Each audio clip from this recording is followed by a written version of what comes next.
Hey there, everybody. Welcome to Living the Line. Today I am being joined by my lovely partner, Tori, for another edition of Tori Talks.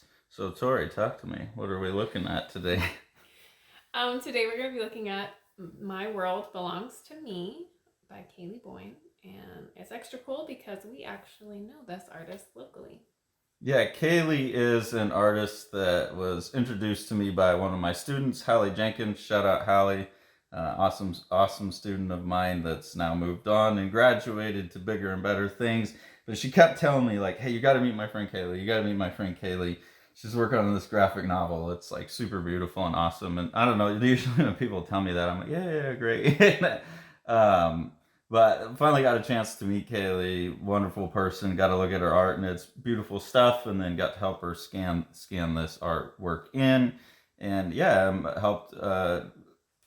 Excited to help her promote now on Kickstarter the book because she's going to be self-releasing this. And I think she said this is the first of like 4 or 5 that she has planned.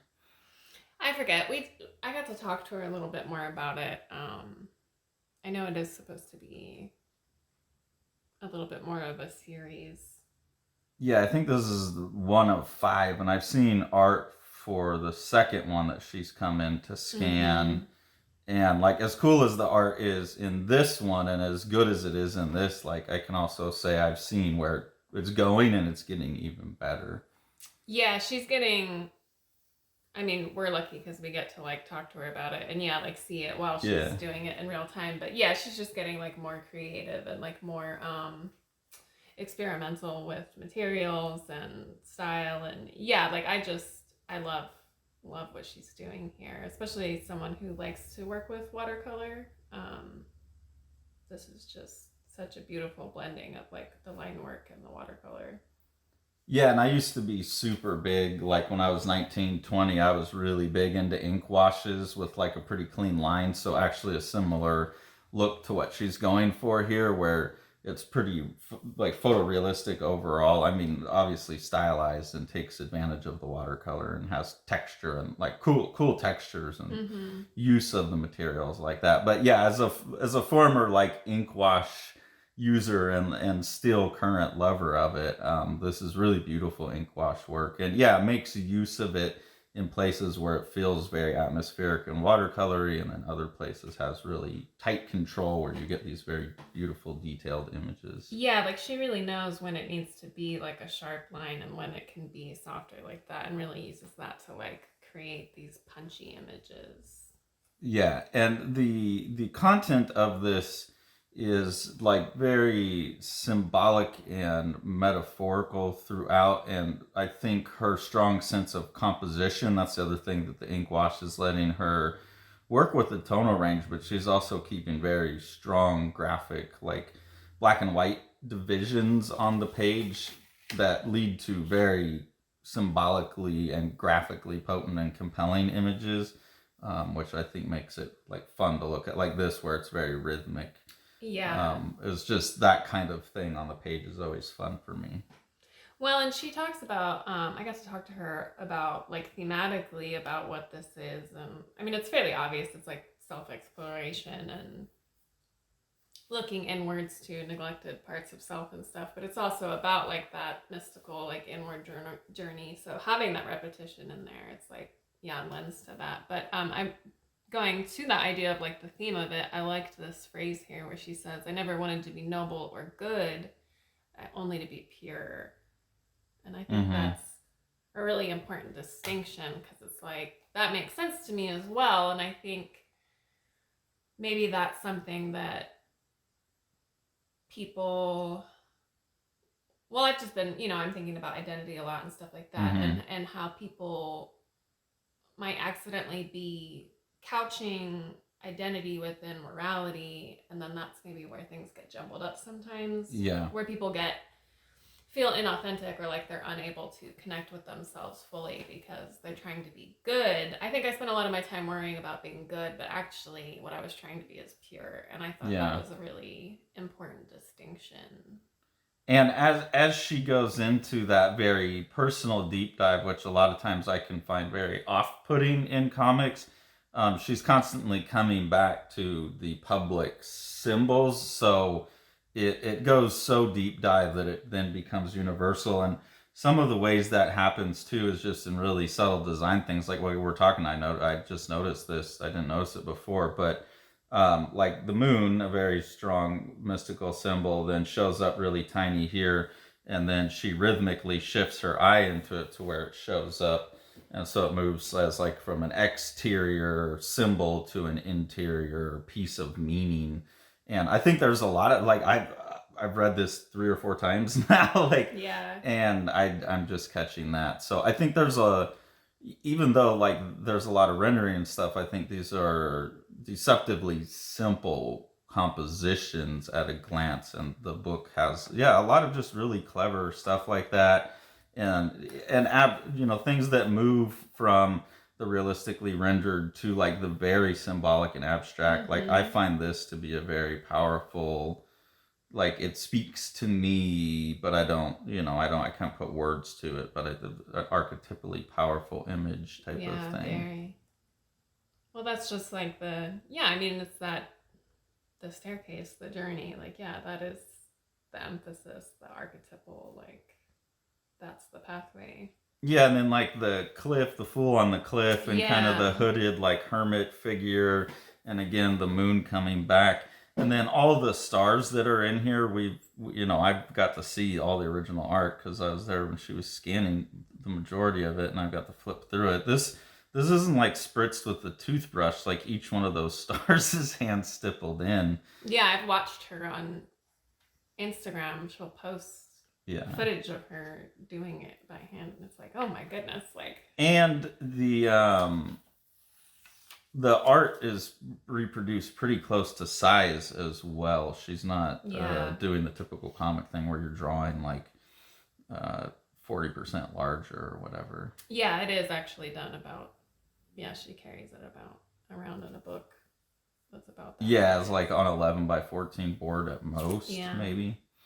This is another example, I think, of that like archetypal imagery that she has, where it's speaking to like the ancient ruins in the desert kind of thing. It also feels kind of like Winsor McCay's Little Nemo, so it takes on that very dreamlike quality.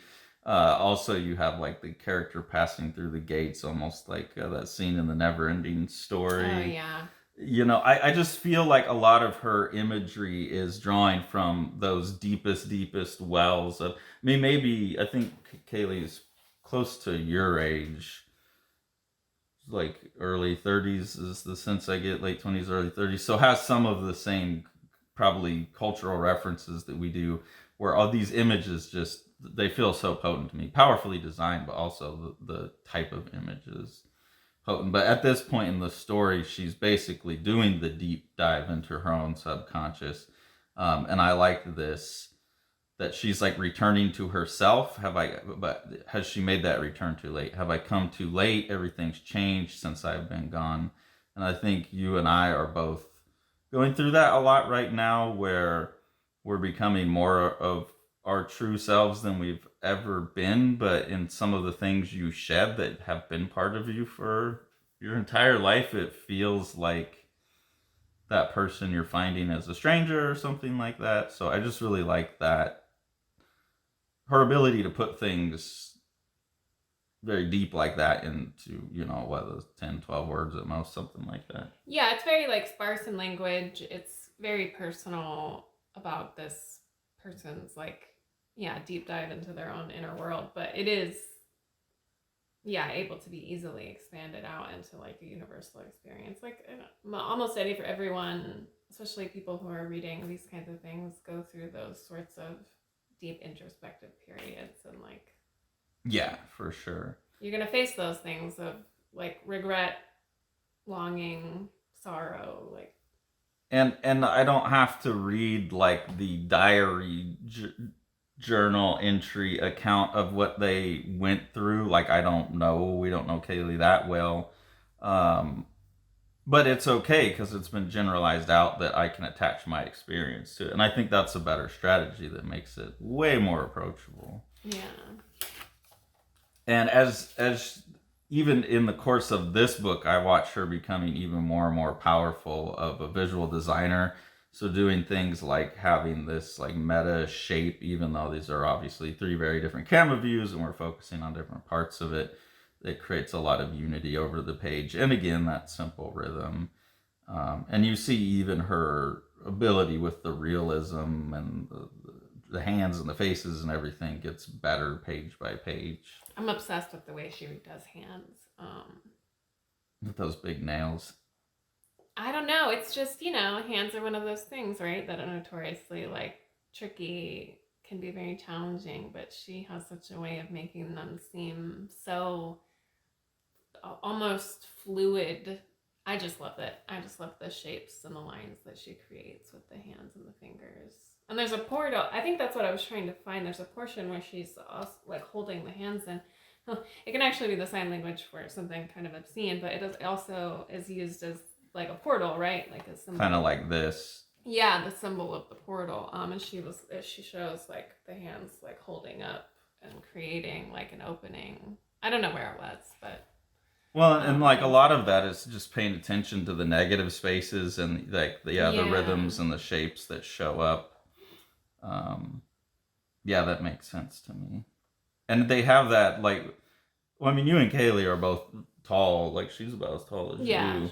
Yeah. So like you both draw like those long elongated. So she has that same like kind of like just almost a little bit too long of a finger, or the nails make it feel long that make it feel a little more like a fairy or something, which is something that I see as a quality that you like in art a lot. And I think especially with the nails, she extends that feeling.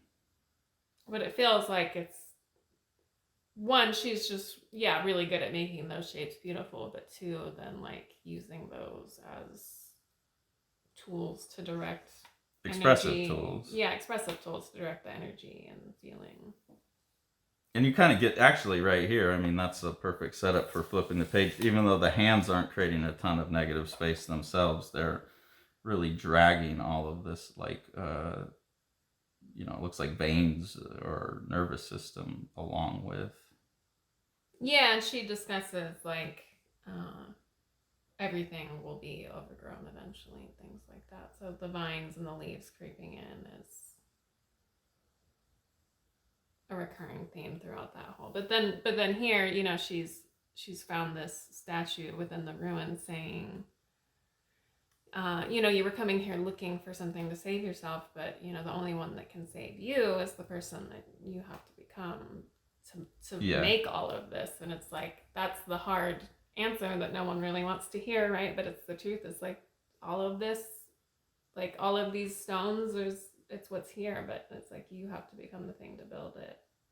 Yeah, and I think that's beyond the fact that like it's just cool to, I mean, I took a job at a smaller town. I mean, not the smallest, but a smaller town in Alabama, being a guy that grew up in California and like went to everywhere I've lived has been bigger cities.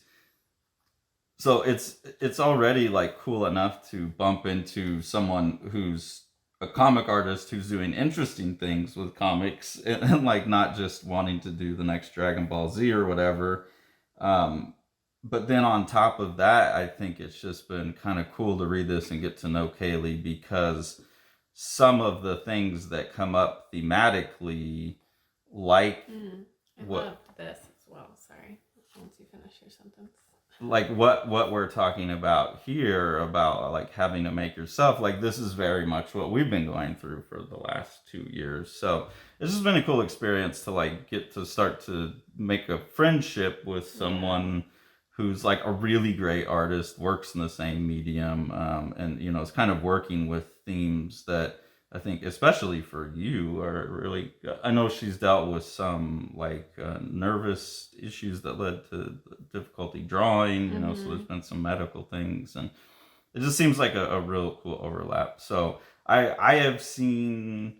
Oh wait, you wanted to say something about this page? Oh yeah, I was just gonna say I thought this was just an interesting visual in the context of like self exploration and unlocking inner potential and inner knowledge or whatever, is like she's having to reach through these two basically like shackles, right, to reach the Yeah. handles and open the door. So it's like risking imprisoning yourself, having to be willing and to be vulnerable enough to crack open to that like new world, new knowledge, whatever. But Yeah. I just thought that was such a beautiful way to like represent that, and like her having to reach through and like Yeah, and then because her trust. hands are like very delicate and like beautifully drawn, like you said, there is like a sensuality to it too. Yeah. So that like self exploration does get that little like Freudian over interpretation on it when you're in a scene like this Well, as I don't well. get anything like that, Yeah, but like but to me it it's was kind just of in that there. sense of like that could also be, I mean, that's like the prank, right, of like let's have your friend put them into the cardboard box and they don't know what they're Well, touching. It's it's that like the finger fear. trap too, where you go in there and then you try and Yeah. pull out, or yeah, like trapping the raccoon. Yeah, it's fear. It's like it's fear, it's vulnerability, it's having to trust, and like yeah, so I just thought that was a really powerful visualization of that feeling. Well, and the pure mechanics of even pushing the doors far enough open to get your hands out, it is kind of a trap situation. So Yeah. yeah, I think as simple as each page looks, because there's only 2 or 3 panels per page, they're very dense. And like I said, I've seen the first 15 to 20 pages of the second one, and I know that the art's getting even like more well rendered and like more crazy detail and more of this like elaborate like patterning work that's suggested here. And yeah, I'm really excited to see where it goes. So hopefully we could get a chat with Kalie too, Yeah. hopefully in time. But if not, I at least want to get this video up, and I'll have a link to her Kickstarter down below, so we can get her book printed and supported, because I think it's really cool work, and I look forward to seeing the rest of what she got planned. Yeah, super talented, super interesting, nice person. Brought us wonderful Christmas cookies. Yeah, makes amazing sugar cookies and is just a really sweet, kind person who also does amazing art. So please go support her. House on Fire by Matt Battaglia is a just gorgeous book where Matt's kind of making an emotional response to the years of COVID and wrapping that into a sci-fi dystopian future that really the sci-fi dystopian's backgrounded, and you're focused on the emotional journey of 2 characters in a really beautiful way. And then that's enhanced by Matt's like really awesome, loose, kind of Paul Popish dry brush work. And then Sean and Matt have worked to get this second kind of orange spot color in there that's going to look really, really beautiful, and has allowed Matt to use his dry brush technique to add tone to the thing too. So with Sean's production technique, this is going to be a gorgeous book with a lot of heart.